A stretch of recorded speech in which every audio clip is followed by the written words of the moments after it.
ధూపాన్ని వేసే వ్యక్తిగా మారాలి.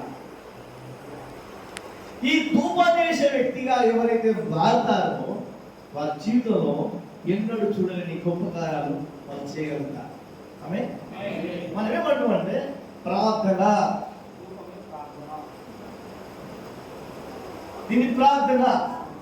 మీరు ఎవరైనా చెప్తారా ప్రార్థన యొక్క నిర్వచనం? దేవుడితో మాట్లాడు. ఇంకా ఒకటే ప్రార్థన అంటే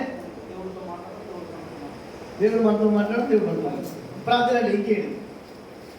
ప్రార్థన అంటే ఏంటి?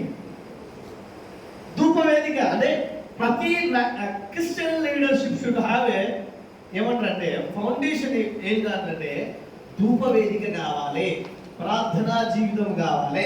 అసలు ప్రార్థన అంటే ఏంటిది? సేవకునికి తెలవాలా అంతా? ఏంటి తెలవాలి? ప్రార్థన అడగడం, ఇంకా విన్నపాలు చెప్పడం, ఆయన మనతో మాట్లాడడం, మనం ఆయనతో మాట్లాడడం, అంతేనా? కాదు. రైట్.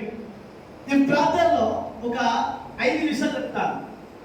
ప్రార్థనలో ఏముండాలి అంటే స్తుతి ఉండాలి. ప్రార్థనలో ఏముండాలి అంటే ఆరాధన ఉండాలి. ప్రార్థనలో ఏముండాలి అంటే కృతజ్ఞతలు ఉండాలి. ప్రార్థనలో ఏముండాలి అంటే పాపాల ఒప్పుకోలు ఉండాలి. ప్రార్థనలో ఏముండాలంటే ఇతరుల కోసం ప్రార్థించాలి. దీన్ని ఈ 5 విషయాలను మనం ఏమంటామంటే ప్రార్థన. అందరూ చెప్పండి.